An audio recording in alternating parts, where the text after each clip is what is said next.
오늘은 사도행전 4장 1절로 37절의 말씀을 보시고 믿음으로 한 걸음씩, 믿음으로 한 걸음씩 이란 제목으로 말씀의 은혜를 나누겠습니다.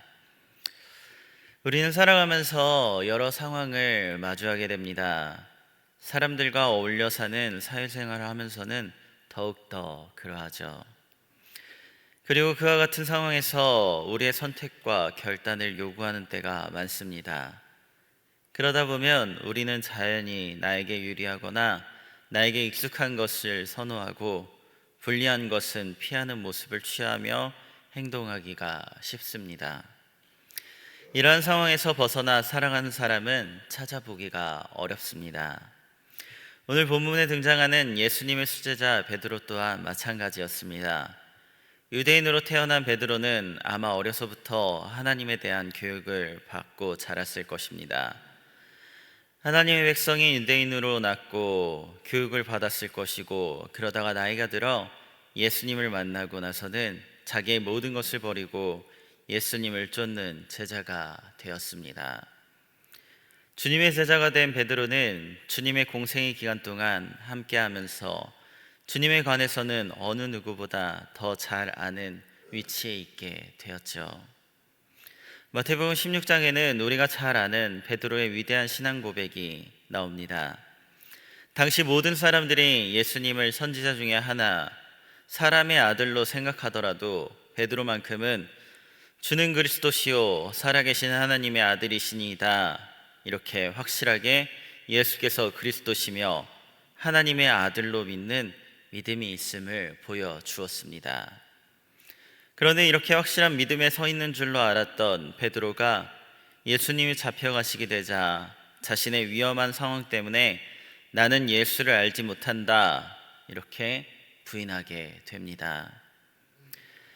베드로를 둘러싸고 있던 사회인 유대인의 공회와 종교 지도자들에 의해 예수님이 심판당하게 되니 예수를 그리스도라고 고백했었던 그 믿음은 어디에 버려버리고 주님을 배신했던 것이 베드로였습니다.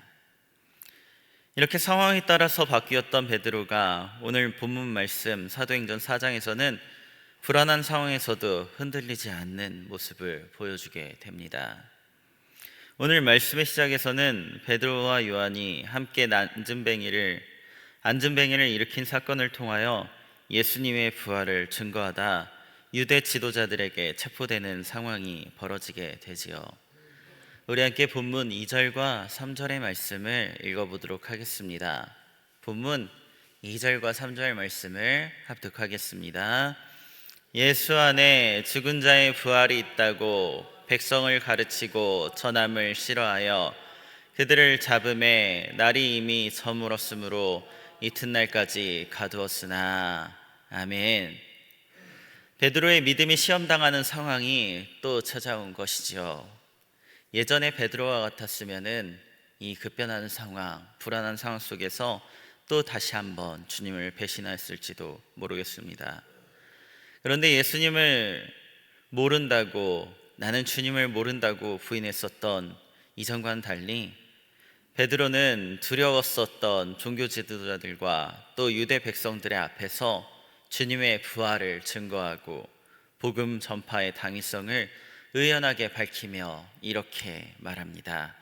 본문 말씀 10절과 12절의 말씀, 본문 말씀 10절로 12절의 말씀을 함께 읽어보도록 하겠습니다.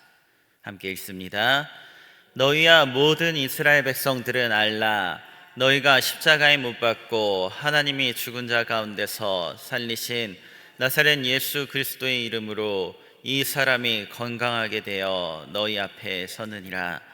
이 예수는 너희 건축자들의 버린 돌로서 집 모퉁이의 머릿돌이 되었느니라. 다른 이로서는 구원을 받을 수 없나니 천하 사람 중에 구원을 받을 만한 다른 이름을 우리에게 주신 일이 없음이라 하였더라. 아멘. 우리가 잘 알던 베드로는 원래 이렇게 사람들 앞에서 당당하게 논리적으로 주님을 증거하던 그런 사람이 아니었습니다. 불같았으나 자신이 너무나 불리한 그 상황에서는 도망쳤던 사람이었지요.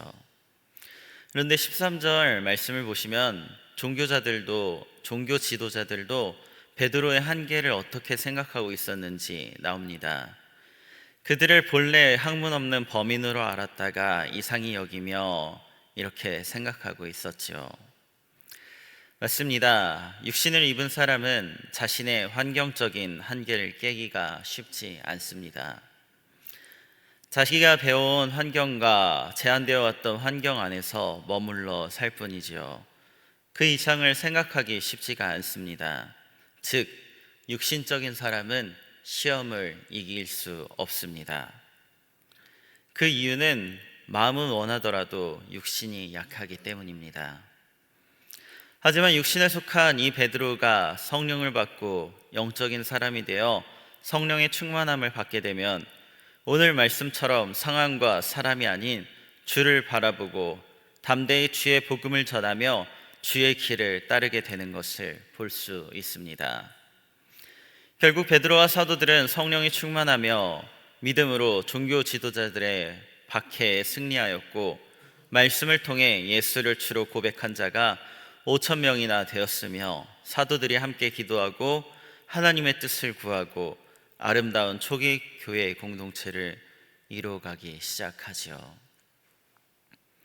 저는 저와 여러분들 또한 베드로처럼 시작은 미약한 육신으로 시작하였더라도 계속하여 육신의 삶을 사모하는 사람이 되는 것이 아니라 성령이 우리에게 충만하심을 구하며 믿음으로 한 걸음씩 하나님이 기뻐하시는 영의 삶을 사는 사람들이 되시길 바랍니다. 오늘도 하루가 시작됩니다. 여러 가지 많은 시험과 유혹들이 우리 주변에 널려 있지요. 마귀가 우는 사자와 같이 두루다니며 삼킬 자를 찾고 있겠습니다. 그러나 우리가 거듭난 그리스도인이며 영적인 사람이라면 오직 성령을 의지함으로 하나님 편을 선택하고 결단할 수 있는 영적인 강함과 담대함을 얻기를 원합니다. 이를 위해 이 시간 함께 깨어 기도하며 성령의 충만함을 입어 모든 시험을 물리치는 영의 생각, 영의 길로 승리하는 저와 여러분들 되시길 소망합니다. 기도하겠습니다. 우리가 믿음으로 한 걸음씩 나아가길 바라시는 하나님, 주님의 수제자였던 베드로도 연약할 때는 주님을 배신하기도 했고 육신의 삶에 흔들리기도 했던 것을 우리가 다시 한번 알게 하시니 참 감사합니다. 그리고 성령이 충만하여 변화된 그를 통하여 우리 믿음의 발걸음의 표상을 알려주시니 감사합니다.